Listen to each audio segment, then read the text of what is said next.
Hi, this is the third episode of War Room Debate's Instructor interview series, where we hope to give prospective students and the broader debate community an insight into the knowledge and views of our instructors. The War Room Debate Camp is an affordable, high-quality, and online workshop from June 21st to July 3rd for just $200 if you sign up by June 1st. The link to view our instructors' qualifications, camp setup, and to register is in the description below. Without further ado, I'd like to introduce today's instructor, Elmer Yang.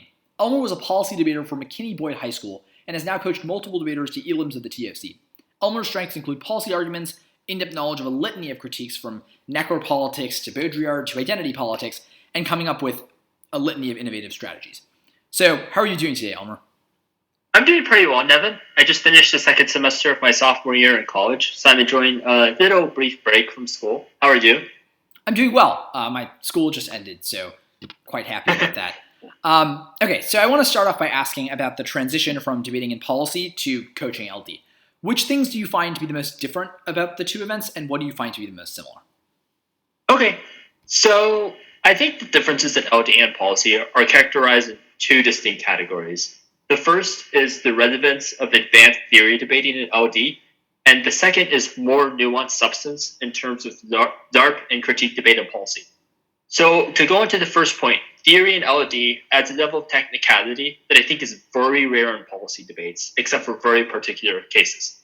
Since you have a large amount of vertical proliferation in terms of arguments you have to respond to and have independent voting implications all across the sheets, you have to spend more time answering them in the 1AR, 2NR, and 2AR. It's very difficult to just overview these arguments and group them together because each one has implications that are often more complex than you see at face value. I think this is also particularly true in terms of tricks debate and fill debate, which is more structured than I was used to coming from a policy background. So those two types of debates were the most jarring for me when I transitioned. The theory-heavy nature of LD also contributes to the second big difference between LD and policy, which is substance. LD debate in terms of the critique and LARP style strategies tends to be a bit shallower. There's significantly less cards flying around.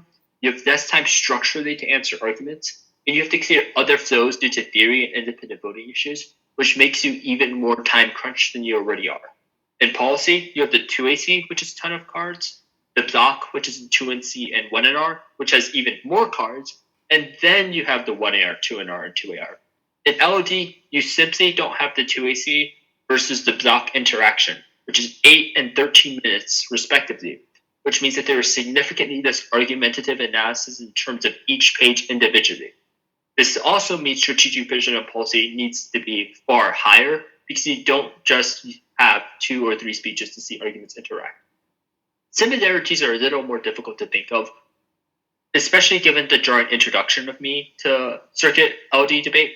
I think a lot of policy debaters view LD as solely budget policy because there's a lot of successful LDers that are known in policy, such as Rex, Ishan, and Jaya, tend to lean more policy in their argument preferences. This is obviously not true, given that the East Coast debate exists, but that is the common conception in a lot of policy circles that I'm in. I think the biggest similarity is the prevalence of LARP and critique strategies in both policy and LD, because more policy debaters like myself are starting to coach LDers at the national circuit. Okay. In recent years, LD has seen a meteoric rise in the prevalence of the critique. So what about LD critique debate in particular is distinct from that of policy? I know you covered this a little bit, but I kind of want to focus primarily on that area. Where do you think LD critique debate can improve? Yeah, so I kind of talked about this before, but critique debates are more nuanced in policy than in LD. And that's mainly because you have the luxury of having a 13-minute negative block. And since most policy debaters tend to read critiques one-off, there's a ton of arguments on these sheets. So the way critique debates in policy go is you read the 1NC, then you vertically proliferate arguments on the flow into 2NC and 1NR, and then you collapse hard to one link argument and a couple of other framework arguments and points on the permutation in the 2NR. LD critique debates don't have the luxury of having 13 minutes to explain their arguments and seeing how the 1AR responds to those developments. They only have 6 minutes in the 2NR. So you tend to see LDers extending multiple links to the 2NR which time crunches the framework debate and the line by line, which makes for more rushed speech and shadow argumentation. I think this is also because they don't have the luxury of seeing two levels of affirmative engagement, the 2AC and 1AR, so there is no argument development, because it's often a straight line from the 1AR to the 2AR in terms of strategy. Tapping harder in 2R is, I think, the biggest point of improvement for LD critique debate. Another big difference in LD and policy in terms of the critique is the lack of true critical affirmatives, or less prevalence of them in LD. These tend to be fewer and more rare than in policy, where teams often disregard the topic in any normative capacity.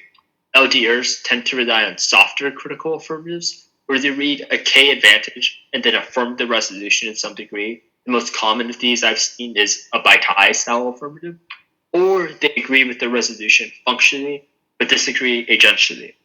Once again, I believe this is a result of the 1AR being only 4 minutes, so you have to be more strategic with how the time allocation goes. That makes a lot of sense. I have certainly observed a lot of, for example, like Harvard Westlake's topical FEMAF or Strake's topical settler colonialism AF, so that certainly is a lot more prevalent. Next question is, what effect do you think your policy background has on how you coach LDers, and do you think that effect is a positive one? Yeah, so when coaching LDers, I think my biggest strengths are substance and strategic vision. Having to deal with the structural nuances of how arguments progress in a single debate across 2 hours and 8 speeches allows me to have a clear vision of how arguments then progress in a format with about half the time and less speeches, like LD. A result of more substantive debates is that policy debaters tend to have a couple more tricks that we've developed up our sleeve when it comes to LARP-ing and critique debating. A couple of examples I really like to think of are like old school politics dissent theory, like intrinsic dissent's bad, and Spark, which is obviously trickled down to debaters like Tarun using it to a very effective degree this year. The way I teach my debaters is influenced by the structural style, where I teach more overview level strategy vision debating than simply being bogged down with line by line, which results in my debaters being able to be stronger strategically because they're able to think how arguments interact at a different level. So it's definitely a balancing act between having the strategic development and being technically proficient in a very LD style. However, the introduction of advanced theory debating makes it difficult to adjust completely because you have to clear those flows and interact those styles together in a way that simply isn't as prevalent in policy.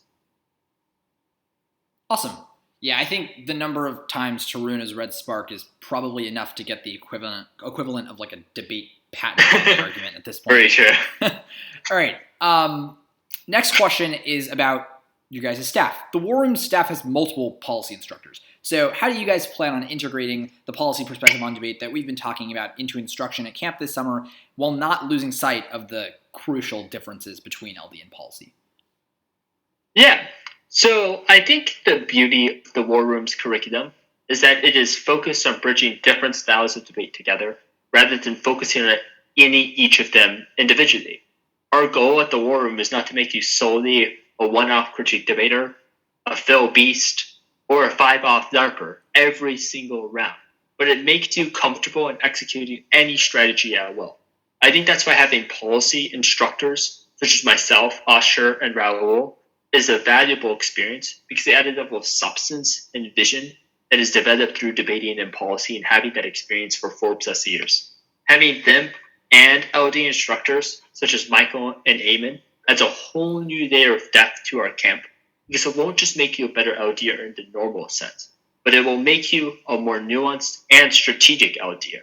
And I think that's something our camp offers that isn't offered at very many other camps. There's also valuable skills that our policy instructors add that goes far beyond just LARP or critique debate. Having the ability to have overview level vision or XAPs without the luxury of a negative block that interacts arguments differently are transferable skills that goes far beyond argument types just relevant in policy, but can be relevant in Phil critique and theory, or Phil tricks and theory debate.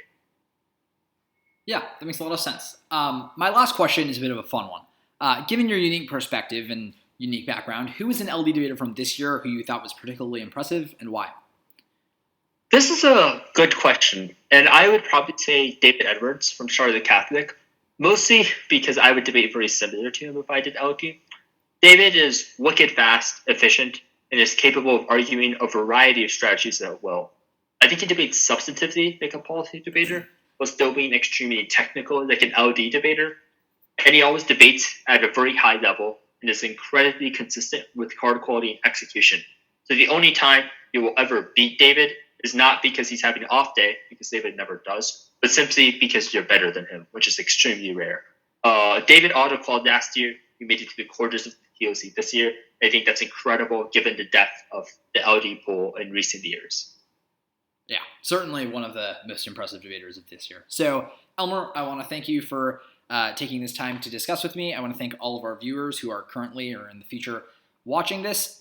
We hope that you'll choose to join us at the War Room this summer. Yeah. Bye, Elmer. Bye, Nevin.